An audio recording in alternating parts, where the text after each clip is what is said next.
Toliau pasakoju istoriją apie Nycių kaimo gyventojo Tuko Nykštuko ir miestietės Davatkos Vidos draugystę. Taip, iš po praėjusių savo skyrybų su buvusia žmona Ingrida, vis dar likęs sudirgęs ir įskaudintas, Tukas, manydamas, kad tik tokia išeiti beturys, ir nusprendė pamėginti pasinaudoti visais tais patarimais, kuriuos pažadėjo jam duoti naujoji jo pažįstama, miestietė Davatka Vida Pribeldaitė. Telefonu dabar vyko tolesnis jų bendravimas. Vida pasakė, kad Tukui norint atgauti savo dvasinę ramybę, ji galinti jam padėti 4 būdais. Jis turi iš kito žmogaus gauti šilumos, įsikalbėti, skaityti Bibliją ir daug melstis. Miestietė Tukui tikrai padės, bet tik jei jis klausys jos nurodymų. Taigi, namie jaunasis tėtis namuose tuojau susirado tą šventą knygą ir pradėjo ją po truputį skaityti, bet vis tiek jaučia, kad kol kas tikėjimas jam dar neteikia paguodos. Į tai, kad tas Tukas pradėjo elgtis kitaip, vis sėdi įkišę savo nosį į Bibliją ir ją skaito, greitai atkreipia savo dėmesį ir pats jo globėjas, turtuolis Batuotas katinas. Išklausęs Tuko pasiaiškinimą, kad jis neva buvo sutikęs vieną moterį ir ji patarė būtent taip daryti, kad vyrukas savo sieloje pajustų palengvėjimą, Batuotas dėl to kiek sunerimo ir patarė Tukui verčiau likti atsargiam ir nepakliūti į religinio egregoro valdomų žmonių, fanatikų ar sektantų pinkles, nes ir iš gerųjų burtininkų jau buvo apie tokius dalykus daug girdėjęs. Bet pats Tukas jokių būdų netiki tuo, kad Vida yra kažkokia jėgai vergaujanti, tiki, kad ji tik gera moteris ir ji tikrai nori jam padėti. 2011 m. rugpjūčio 22 diena.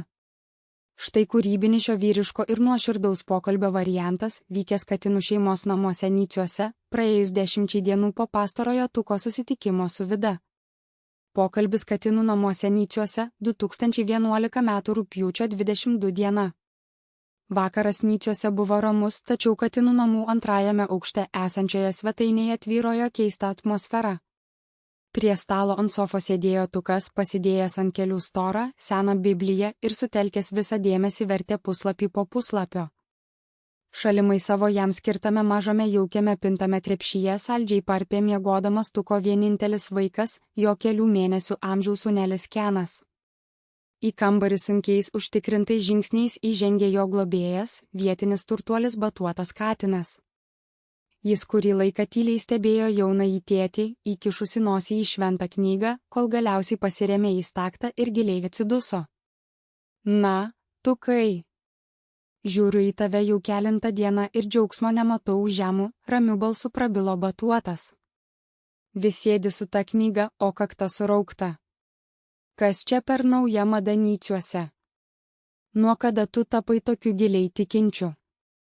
Tukas krūptelėjo, pakėlė akis nuo teksto ir nervingai užvertė Bibliją.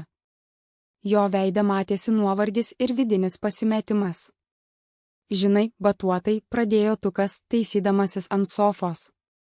Aš tiesiog ieškau ramybės.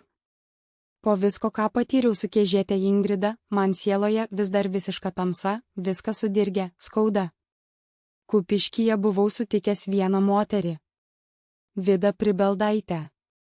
Mes dabar daug telefonų bendraujame. Ji man pasakė, kad yra 4 būdai atgauti ramybę, gauti iš kito šilumos, įsikalbėti, skaityti Bibliją ir daug melstis. Ji pažadėjo man padėti, bet turiu klausyti jos nurodymų. Štai ir skaitau. Nors tiesą sakant, kol kas ta paguoda dar neateina ir tiek. Batuotas katinas išklausė Tuką neskubėdamas.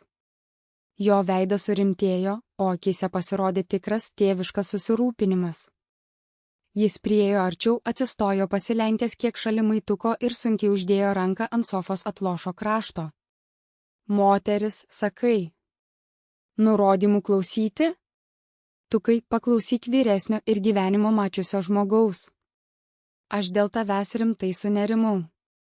Tu dabar esi emociškai sumaltas, tavo gynyba sugriauta, todėl esi idealus jaukas. Aš iš mūsų kiemo kaimynų gerųjų burtininkų esu girdėjęs labai daug pasakojimų apie tokius dalykus. Tu būk atsargus, vyruk. Nepakliūk į religinio egregoro valdomų žmonių pinkles. Tie fanatikai ar sektantai tik ir laukia tokių sužeistų sielų kaip tavo. Pririš tave tai savo nurodymais, atims paskutinę laisvę ir nebebūsi pats savo šeimininkas. Tukas papurtė galvą, jo balsas tapo atkaklus, ginantis naująją pažįstamą. Jis tiesiog negalėjo patikėti, kad Vida gali turėti blogų kėslų. Ne, batuotai, tu neteisus. Vida nėra jokia blogietė burtininkė ar sektantė, ji nevergauja jokiai blogai jėgai. Tu jos nepažįsti. Ji tiesiog gera, giliai religinga miestietė mergina. Ji net apie vienuolyną galvojo. Vida pati mane susirado, išklausė kavinėje ir nuoširdžiai nori man padėti išgydyti tas žaizdas, kurių pridariusi per skyrybas man buvo Ingrida. Ką blogo gali padaryti malda ir šventas raštas? Ji, mano vienintelė viltis dabar išlipti iš šito liūno. Batuotas liūdnai nusišypsojo, matydamas Tuko naivumą ir aklą tikėjimą, tačiau nusprendė per daug nespausti, kad visiškai neatstumtų jaunuolio. Žvakių šviesoje irgi galima pasiklysti, Tukai tyliai tarė Batuotas, atsistodamas nuo stalo.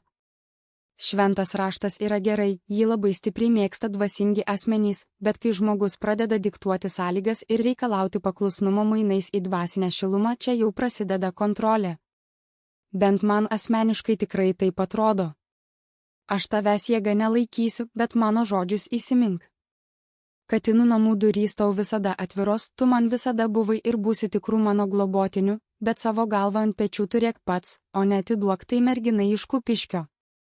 Tukas palydėjo globėją žvilgsniu, vėl lėtai atvertė Bibliją, tačiau Batuoto žodžiai apie egregorus ir pinkles jau buvo pasėti jo pasąmonėje, sukeldami dar didesnę vidinę kovą. Tik kaip bus toliau?